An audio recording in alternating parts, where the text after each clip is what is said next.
फंडे के winning series 42 में मिलते हैं फर्स्ट क्वेश्चन के साथ।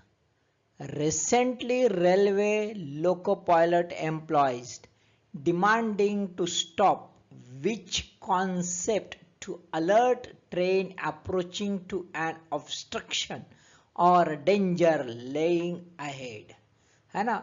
रिसेंटली रेलवे के जो लोको पायलट है उन्होंने मांग की है कि भाई ऐसा एक कॉन्सेप्ट है या ऐसा कुछ एलिमेंट है जिसको आप रोक दो जब ट्रेन वगैरह जो आती है अप्रोच होती है या ऑब्स्ट्रक्शन वगैरह वगैरह आती है उस वक्त उसको अलर्ट करने के लिए वो यूज किया जाता है, उसको रोक लो भाई। ए है डिटोनेटर सिग्नल, बी है एंटी कोलिजन डिवाइस, सी है शॉर्ट सर्किटिंग क्लिप्स और डी ऑक्सिलरी वार्निंग सिस्टम। ऐसे 4 ऑप्शन से क्लिक कर रहा हो। याद आया? पढ़े हो? ओके चलो वेरी गुड। मैं क्लिक कर रहा हूं, करो आप क्लिक, मैच करो आंसर।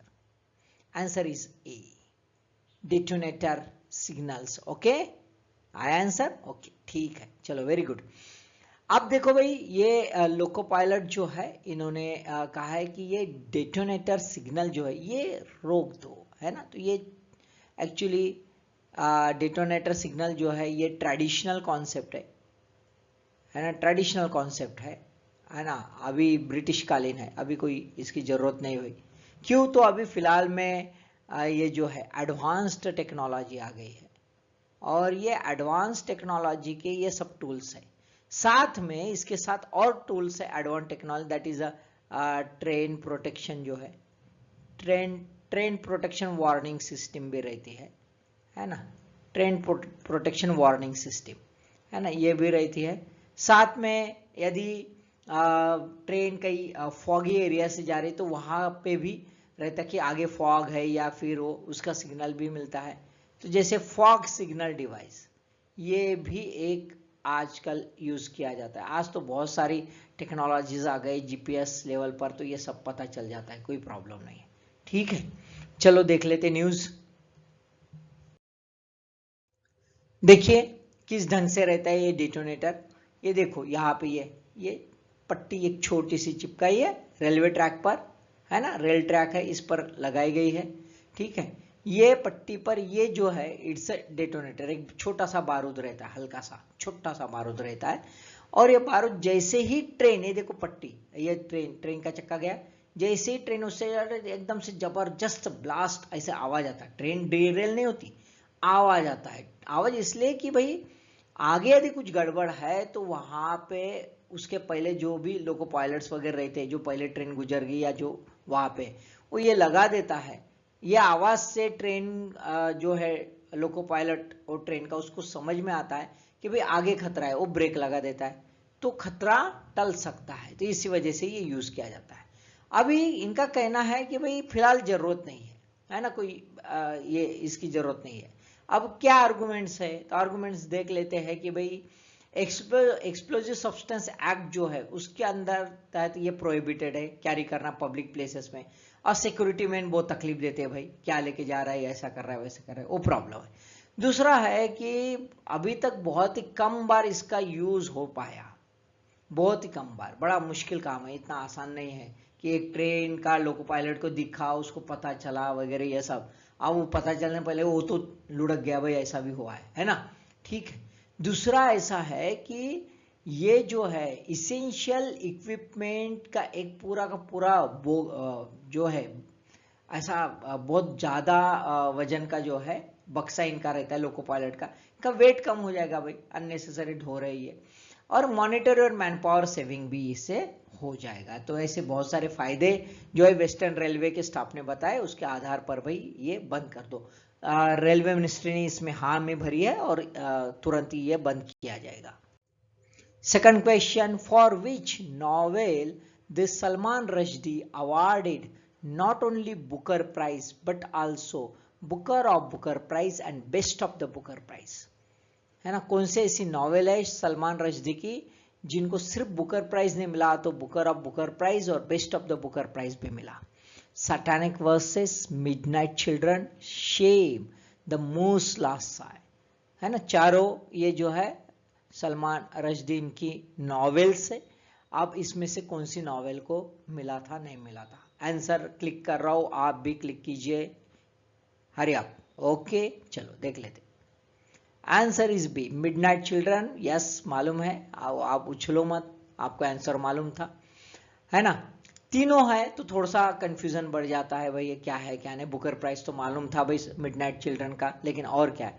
तो बुकर प्राइज कब मिला था भाई ये मिडनाइट चिल्ड्रन को? तो 1981 में बुकर ऑफ बुकर प्राइज ये मिला था 1993 में, और बेस्ट ऑफ बुकर प्राइज जो है ये 2008 में। आप समझ लो कितने सालों तक ये नॉवेल चलते रही। अब सैटेनिक वर्सेस ये बड़ी कंट्रोवर्शियल रही थी, है ना। ये ईरान के जो लीडर है ना, अयतुल्ला खोमेनी, इन्होंने तो इनके अगेंस्ट में फतवा ही निकाल डाला था तब, बराबर है दोस्तों। न्यूज में क्यों है भाई, है ना, ये बड़ी हस्ती न्यूज में क्यों है? तो Rushdie on Queen's honour list, है ना। मुंबई बॉन्ड है, इनका नाम कंपेनियन ऑफ ऑनर, ये एक्सक्लूसिव क्लब है। बहुत ही गिने चुने विंस्टन चर्चिल जैसे वगैरह नाम जिन लोगों के हैं ये क्लब में, ऐसे 65 लोग हैं, उन लोगों में इनका नाम अभी डिक्लेयर कर दिया गया है।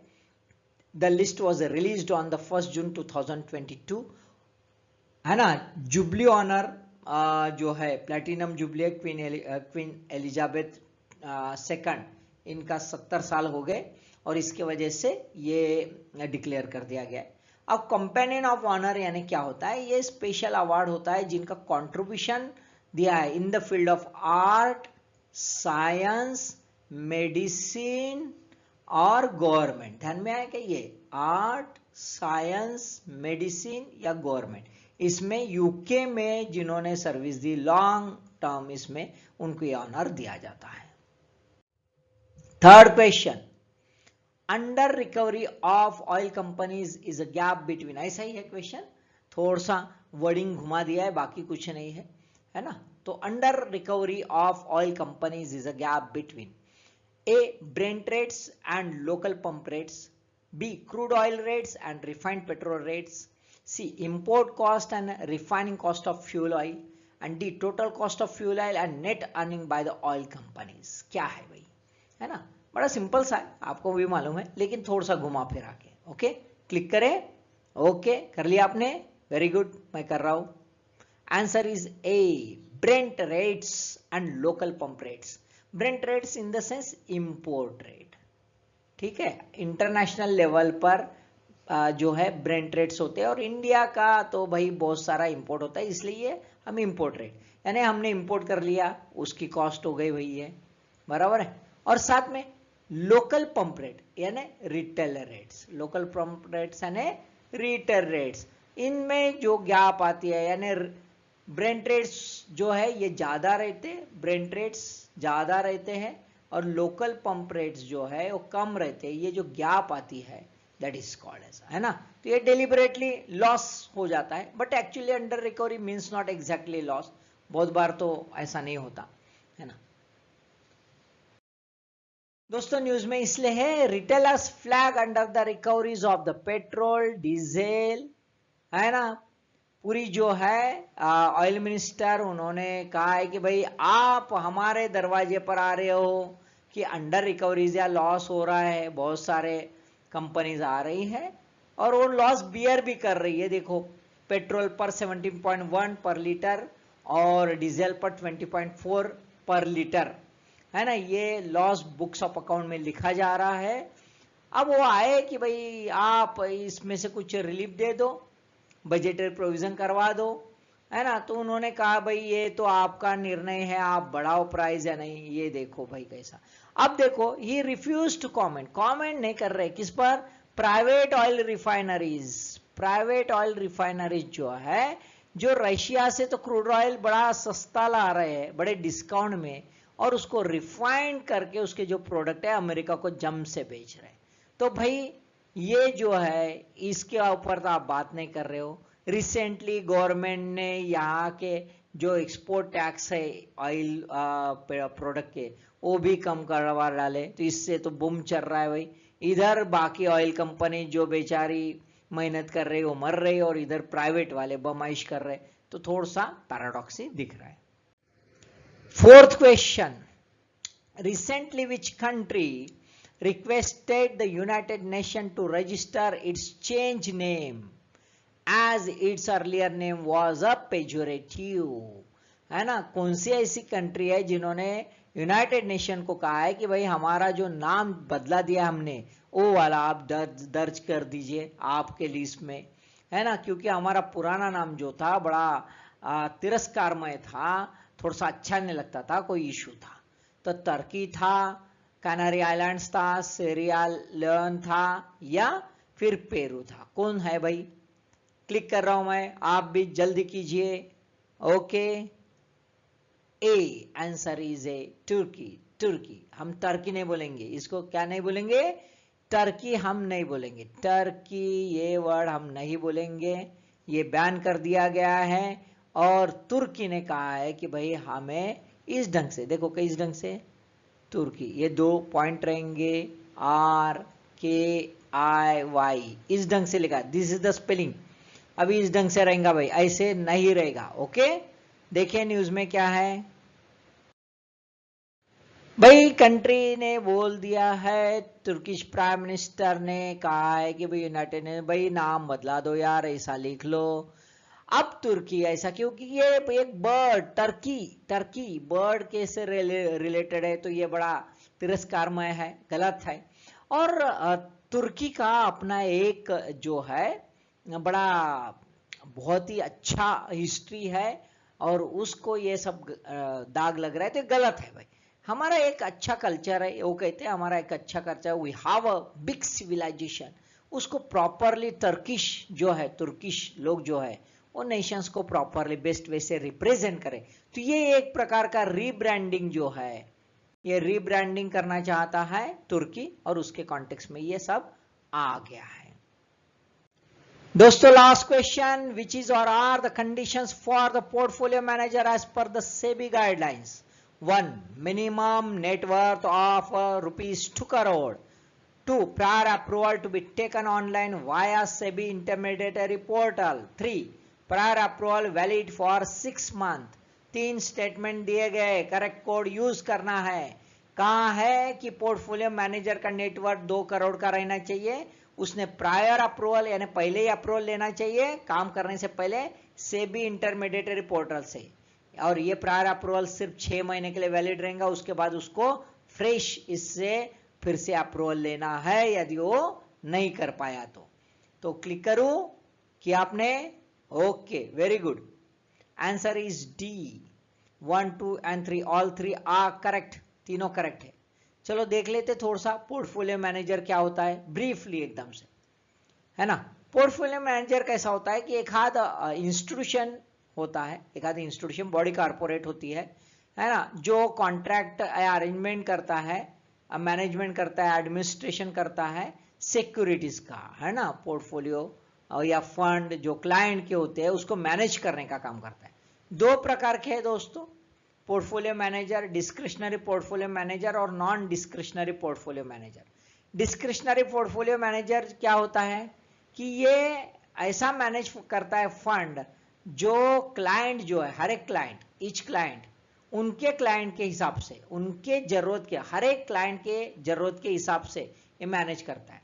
और नॉन डिस्क्रिशनरी में जो है क्लाइंट के डायरेक्शन के हिसाब से वो करता है। ठीक है, न्यूज में कैसे है देख लेते हैं दोस्तों। न्यूज में इसलिए है कि सेबी ने अभी प्रोसेस को रिवाइज कर दिया गया है, बहुत सारे नॉर्म्स चेंजेस कर दिए हैं। कहा है कि भाई 6 महीने के अंदर में तुम्हें सब काम करना है, नहीं किया तो गड़बड़ हो जाएगी भाई, आपको फिर से फ्रेश इससे करना पड़ेगा।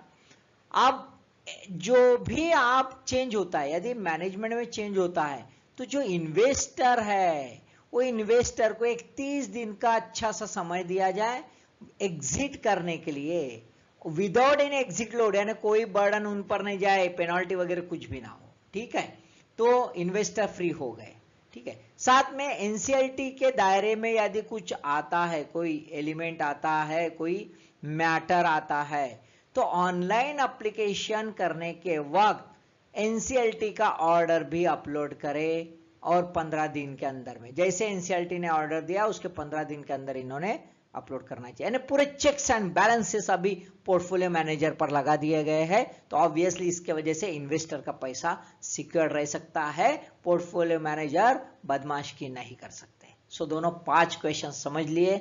All the best.